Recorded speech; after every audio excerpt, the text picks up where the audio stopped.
Hi guys, mga nakshits. Ayan, hello sa inyo. Ang tagal din nating hindi naka-vlog, nawala. Ayan, kasi nagpapayat ako. Ayan guys. Ayan, lumalim na yung mukha ko. Oh. Kita na yung aking kabutuhan sa mukha. Ngayon, meron akong binili sa isang sumisikat ngayon na app para siyang Shopee. Tapos, bumili ako ng para siya sa braso, para umimpes. Ayan. Tapos anyway, kikwentuhan ko kayo tungkol dun sa update na yung na-post ko nung huli, yung tungkol sa pangalawa na kapalit ni Sundalo na si X. Well anyway, may pasilip konti kay X na Sundalo. Actually, tumatawag pa rin talaga siya. Ako, hindi naman sa mataas ang pride, parang gusto ko na lang din sagutin yung tawag. Kasi kahit na ninanais natin na mag-send siya ng sulat bago siya tumawag, hindi naman din niya sinusunod kasi guys. Mas gusto kasi niya yung tawag. Yun ang napapansin ko. So, baka may sasabihin siya doon. Baka doon siya manghihingi ng tawad. So, kapag ka ganun, sasagutin ko na lang yung tawag. Pero hindi ako mag-iimik. Hayaan ko siyang magsalita para marinig ko. And then, ayun. So, tawag siya ng tawag. Hindi ko pinapansin. So, tungkol kay pangalawang AFAM. Eto na. Di ba pinabayan ko lang siyang magsigi ng chat, mangligaw, ganyan. Talagang pinabayaan ko lang. Kasi ayoko naman yung parang habol na habol tayo guys, di ba? Hindi naman. Kasi kung habol na habol ako, di sana talagang kinulit-kulit ko na siya. Ayun, so sa madaling sabi, hindi ko siya talaga kinulit-kulit. Minessage ko lang. Sabi ko, nag-work pa ako, ganyan. Kamusta ka na? Tapos, bigla siya nag-reply. Sabi niya, okay naman din daw siya. Naantay lang din daw niya akong lumabas, mag-online. Tapos sabi ko, okay. Kasi marami pa akong ginagawa dito. Sabi kong ganyan. Bukod sa, ako na yung lahat-lahat dito sa shop. Pagdating sa bahay, syempre, tutulong-tulong pa rin. Kasi, parang hindi nga natatapos yung work.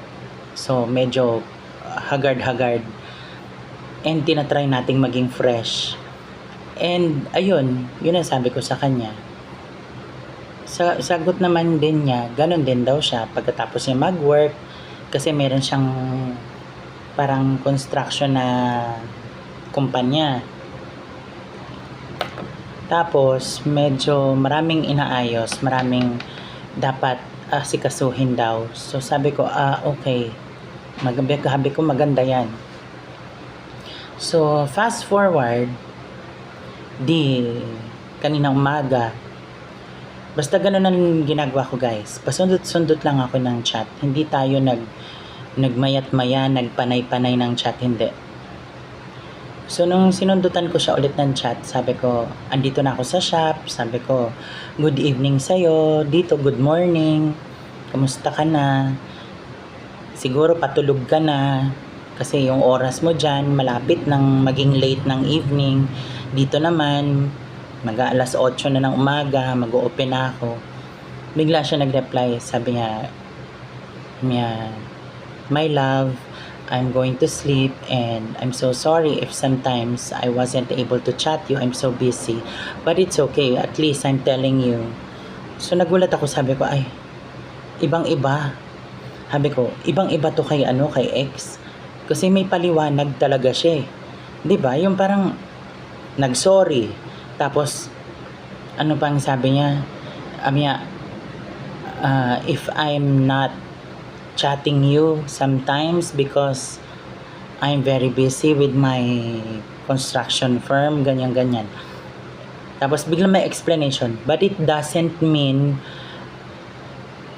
that I'm really ignoring you. I just want you to know that sometimes I'm busy, but if I can message you, I will message you. And I will find time to message you. O, di ba? Ang ganda, guys. Yung hahanap siya ng time. Di ba? Kasi yun lang naman ang hinihingi ko, guys, eh. Ako kasi yung tao na pag naging boyfriend kita, ang akin lang, hindi naman tayo nagmamagandang bakla. Ang akin, oras. Di ba? Oras. Kasi kaya ko eh. Yung dadahilanin ka, ay busy ako, busy ganto ganyan, ay busy kasi ganyan. Hindi ko nakikitang pwedeng tanggapin yung gano'n na dahilan kasi kung ako nga, nakakaya ko, na kahit busy ako, nagme-message ako, gaya nito guys, nagva-vlog ako kahit may nakasalang ako dun sa likuran. Diba? Kaya eh, diba? Kaya. Pero kung tamad, yung jowa, ayun talaga, magdadahilan na hindi niya kaya kasi busy siya, busy. Pero, alam mo, doon ako humanga. Dito, kay pangalawa na afam. Kasi, nagsabi siya, I will find time. Hahanap siya ng oras para bigyan akong oras. Diba? Ganon yun eh. Kasi kung gusto ka ng tao, hahanap at hahanap siya ng paraan para makausap ka. Diba? Totoo naman eh. Kasi lahat kasi guys, may paraan, may solusyon. Andyan lang yan, nasa tabi-tabi. Kaso nga lang, ang tendency kasi nating Pinoy, nauuna tayong magalit, nauuna tayong ma-stress, nauuna tayong maghurumintado, magwala, o kung ano man yung ginagawa, biglang talak ng talak. Andyan lang yung solusyon. Kalmahin lang yung sarili, diba? Yung sinabi ko, diba, yung advice ko sa inyo na kapag gano'n na ugali ng boyfriend ninyo na binati nyo lang ng happy monthsary, katakot-takot na yung sermon sa'yo na ano, diba? Yung parang yun ang salubong monthsary. Ang sakit nun na nangyari sa akin yun, diba? Yung linag ko dito. Kaya napaka iba. Although, dun ko nasabi talaga na may mga masasama na afam, bastos sa Amerika. Meron din nahahati na mababait, na maunawain, maintindihin, malambing. 'Di ba? Doon yun eh. Doon yun makikita mo na okay pala. Meron pala na timing lang talaga sa akin na ang napunta sa akin yung sundalong bastos. Yun lang yung nataon. Pero actually, pag iisipin mo, may mga mangilan-ngilan, mababait. Nasaktuhan, itong pangalawa. Tapos medyo tampo-tampong kulangot, kunyari ako. Kasi minessage ko siya. Sabi ko, ay, kasi ang inisip ko, ba mamaya hindi mo na ako pinapansin, ayaw mo na sa akin. Pero nagme-message ako kahit pasundot-sundot lang kasi busy talaga ako. Pero it doesn't mean na kahit sinabi kong busy ako tapos pasundot-sundot na message, hindi ibig sabihin nun eh wala akong gusto sa'yo at hindi rin ibig sabihin nun na hindi ako interesado sa'yo. When in fact, pinag-aksayan kita ng oras na sundutan na message, yun na yung clue na interesado talaga ako sa'yo. Kasi kung hindi ako interesado sa'yo, hindi kita susundutan ng message kahit busy ako. Ginanon ko siya. Kasi sabi niya, oh yes, I understand. Ganyan siya. So it's okay, it's fine with me because I'm also working just like you. And what I'm looking for is a transgender that is successful already and who is matured and who has gone through in so many love life experiences.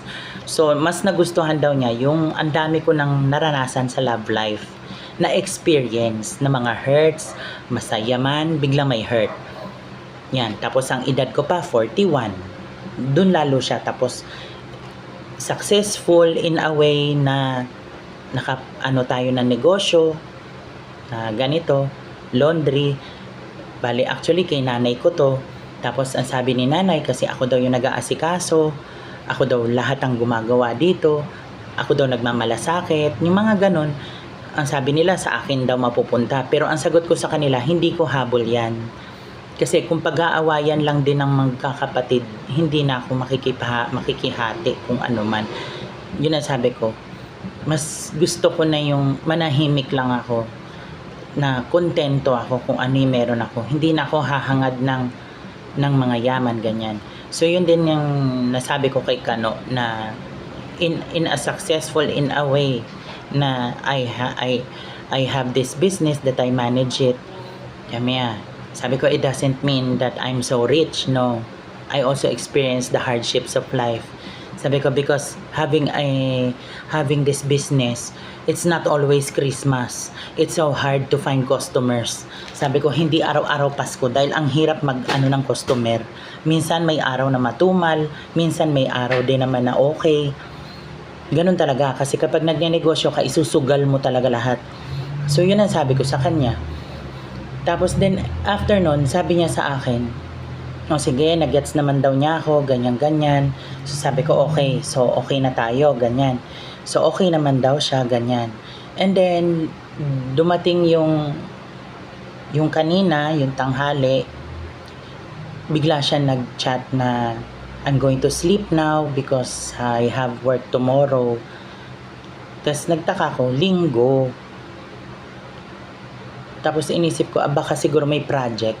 O di sabi ko, good night, and then take care, and then dream of good things, and also pray before you sleep. And sabi ko, when you wake up morning, you need to pray, you need to thank God that He has given you another life to wake up.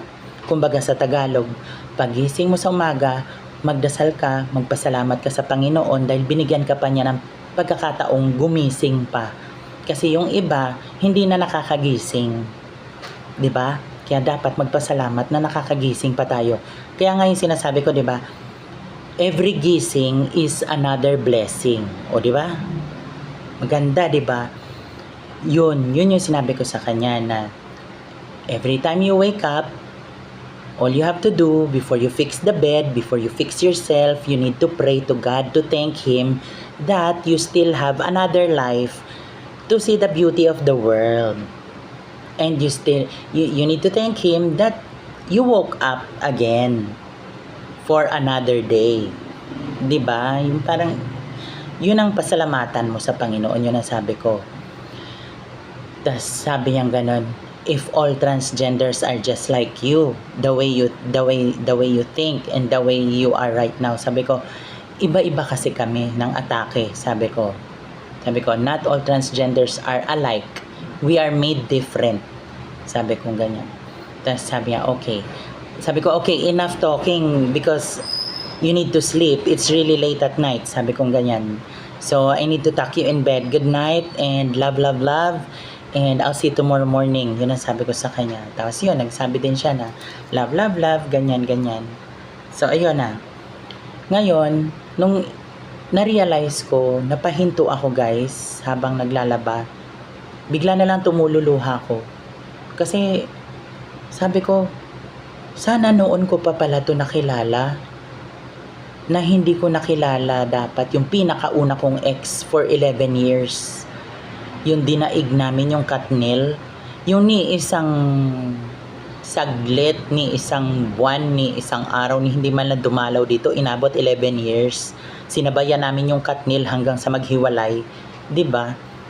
Sabi kong ganyan, Diyos ko, kung nakilala ko lang to noon pa, hindi sana ako magiging ganito. Pero naisip ko din, siguro, inano ng Panginoon muna na madanasan ko ito para pagdating nung huli, alam ko na at matibay-tibay na yung kalooban ko. So parang ginawa lang niyang masaktan ako ng masaktan para tumibay. Yun ang inisip ko na pinaranas muna yon bago ko nakamit itong pangalawa na ubod ng bait at ang lawak ng pag-iintindi. Tapos nagulat ako, nagsosorry. 'Di ba? Yung parang hindi natin akalain. Samantalang si Afam Sundalo, apakataas ang pride, apaka. 'Di ba? Yung salitang kanto, apaka. Kumbaga yun yung napakaganan. 'Di ba? Yung parang ang taas ng pride ng lolo mo. Diyos ko. Parang hindi ko lubos maisip bakit may ganun tao, no? Diyos ko, bilib na bilib sa sarili. May ganyan. Kahit Pinoy, sobrang bilib sa sarili. Parang halos tinayunan niya yung bandera ng sarili niya. Diyos ko. Ako hindi ko kaya yung ganun. Ayoko yung maging si Jollibee, yung bida-bida. Ayokong ganun. Gusto ko yung laid back lang, yung parang nagkakagulo sila dahil may bida-bida. Dito lang ako sa gilid, bahala kayo dyan. Yun lang ako. Yun ang nangyari. Tapos sabi niya ganun, good night now, ganyan. Yun, so natulog na siya kanina. Mamaya ulit mag-uusap kami pagising niya ng umaga. Ayan. So yun yung update about him. Tapos yung update naman about sa akin, yan, pumapayat tayo guys kasi binalik ko ulit yung pag-iinom ko ng lisyu. Yung lisyu na kape. Yan. And effective siya, very effective. Kasi hindi naman makikita yan sa tiyan. Makikita muna yan sa mukha. Pag umiimpis at pumapayat ka talaga, makikita yan sa mukha. Ayan oh. Oh, buto yan oh. Oh. Di ba ang lalim? Ayan na oh. Dati hindi ko maganyan-ganyan yan. Oh. Ayan na siya. Di ba? Ang payat ko na. Yun nga lang, ang braso ang naiwan. So may binili tayo dun sa isang sikat na para siyang Shopee pero ubod ng bilis yung delivery. Saka ko na lang sasabihin ko ano yon. Basta ubod ng bilis yung delivery. Gustong gusto ko yon. May in-order tayo na habang nag-workout ako yung nilalagay dito. Yung parang thermal sleeve. Yun, bumili ako ng ganon thermal sleeve. Para pag exercise tayo sa bahay, siguro nagbubuhat-buhat ng isang 1.5 na puno, o di ba? Para na rin siyang dumbbell. At least tipid, hindi ka pa gagastos, di ba? Kasi sa gym, magkano yung sabihin natin 800 monthly mo. O di ba? Ipunin mo yung 800. Makakaano ka? Minus. At saka may papatunguhan yung mo pagka nag-save ka, di ba? Pero yung iba, gusto talagang gumastos monthly, pero ang tagal, 'di ba? Ang tagal ng makikita mo yung resulta, ang tagal. Kung nag-workout ka na lang sa bahay every morning tapos kahit medyo pahapon na, mas okay kasi kung gusto mo lang naman magpapawis, yun ang ginagawa ko. Bisikleta, kasi may bisikleta doon ang nanay na stationary bike. Yun ang ginagawa ko, guys. Dati, sobra tayong kain, ganyan, lafang-lafang, ganyan. Ngayon naman, hindi na. Kasi, talaga naman, tinigil ko na rin. So, ayun yung update sa akin, guys, ha. Tapos, syempre, hindi naman din natin saklaw yung pag-uugali ng ibang afam. May afam na masama ang ugali, may afam na napakalambing. Di ba sabi nga, kung ano yung sinama ng nadanasan mo, may kapalit yan na tamis. Yun yung kapalit. Pasalamat na lang talaga ako kasi dumating siya. Di ba? Yun na lang yung pasalamat ko, dumating siya sa buhay ko. Ayan, kaya, ayun guys. So, kayo, kapag ka nagmamahal din kayo, always tatandaan ninyo, magbigay kayo ng oras sa taong mahal nyo. Kasi, kahit magulang nyo rin yan, or mapa-boyfriend, mapa-lola, family member, basta mahal nyo sa buhay, bigyan nyo ng oras. Kasi once na isang pitik lang ng Panginoon, pag kinuha niya yan, yung buhay, hindi mo na mababalik yung oras. Di ba nga, may pelikula si Marian, tsaka si Ding Dong Dantes, nakakaiyak yun guys. Ang title, Rewind. Diba? Rewind ang title. Kasi hindi na niya mababalik yung oras. Diba? Kaya dapat, hanggat nandiyan dyan pa yung mahal ninyo, bigyan nyo ng time Huwag kayong magrereklamo, 'di ba? Buti nga nandyan pa eh. Kapag wala na, 'di ba? Ano na lang, yun din ginagawa ko kahit sa magulang ko. Na kahit minsan nayayamot ako, oo. Na paakyat panaog ako, akyat panaog, oo, nakakayamot naman talaga. Pero iniisip ko, kasi magulang ko rin naman yan, pinababayan ko na lang yung hirap at pagod ng kakaakyat at panaog ko. Iniisip ko na lang exercise. Pero yung utos kasi hindi na lang inisa. Kaya nayayamot din ako. Hindi na lang inisang bagsak, pa isa-isa. 'Di ba? Doon ako nayayamot. Tapos pero syempre dahil mahal natin 'yon, mahal natin sa buhay. Pinababayan na lang natin kasi iniisip ko rin, paano kung isang pitik ng Panginoon kinuha? E di ba? Andyan yung pagsisisi, regret, na sayang sana ganito, sayang sana ganito. Yun ang pelikula din naman tungkol sa oras ni Ding Dong Dantes and Marian Rivera. Panoorin nyo yun guys, ang ganda-ganda. Rewind. Doon ako naiyak kasi sabi ko, kaya buti na lang ang personalidad ko, bago pa lumabas yung pelikula na yan, ang hilig ko talaga is yung oras, ibigay sa akin yung oras. Yun talaga.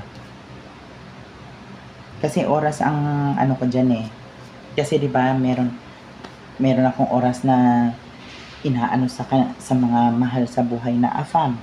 Yung binabali natin yung oras na gabi siya, ginagawa nating umaga. 'Di ba? Yung mga ganon. So, in a way, masaya din naman ako na naranasan natin lahat yun. Kasi kung hindi natin naranasan, hindi ibibigay sa atin ng Panginoon yung finish line na makatagpo natin yung the one.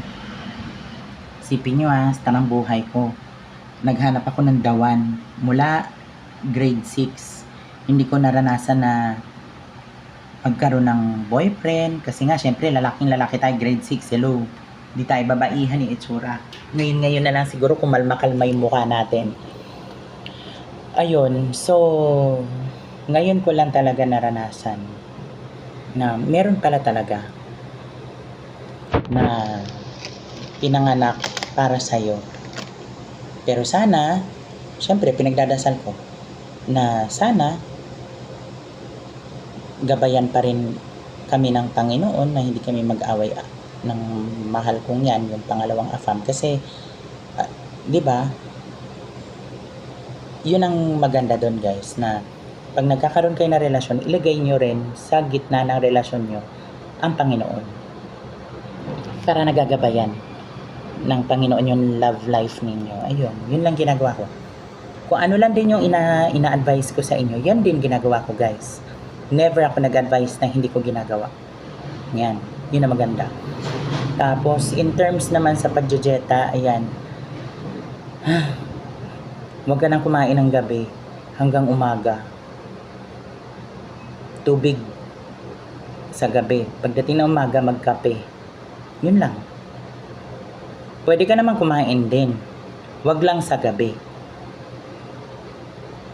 Yun lang. Pwede kang kumain, huwag lang sa gabi. As in, walang-wala kang kakainin dapat sa gabi. Tubig na lang. Or magprutas. Yun ang gawin mo, chichirya, yung prutas. Saging.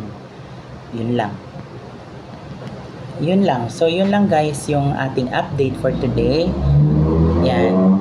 Para may idea kayo kung ano na nangyari sa akin. Kasi, ang tagal ko na rin hindi nag-upload, diba? So, ngayon, yung changes, nakita nyo na. Lumiit ng konting bahagya yung mukha natin. Lumabas yung kabutuhan ng mukha. Ayan. So, ayan guys. And sa mga subscribers, wow, nag-28 na tayo. Thank you. And sana mag-subscribe pa yung iba para at least madala ko kayo sa journey ng buhay ko. Kasi itong journey ng buhay ko, diary to eh. Itong ginagawa ko. Diary. Kumbaga, nasa cyber world itong diary ko. Dito sa YouTube. Ayan. So, sana mag-follow kayo. Kung gusto nyo, i-like. Nasa sa inyo yan. Walang pilitan, walang pressure. Basta mag-subscribe kayo para nasusubaybayan nyo yung i-upload nating video tungkol sa buhay ng isang transgender na ako mismo. Transgender na eto, may konting negosyo, yung paghihirap, tapos paghihirap sa negosyo na syempre hindi naman sa lahat ng oras masaya, minsan may lungkot, ganyan. Sorry. Sorry na nahatching ako, guys. Ang tapang kasi ng tub conditioner. Kasi yun yung gusto ng customer ilagay kasi sa kumot niya. Gusto niyang matapang yung tubcon. Kaya yun. Anyway, ayan guys, thank you for watching and sana nagustuhan nyo yung update natin for today. So, sa susunod ulit. Okay? Sa susunod na vlog and sunod na upload. Bye-bye guys. Thank you for watching.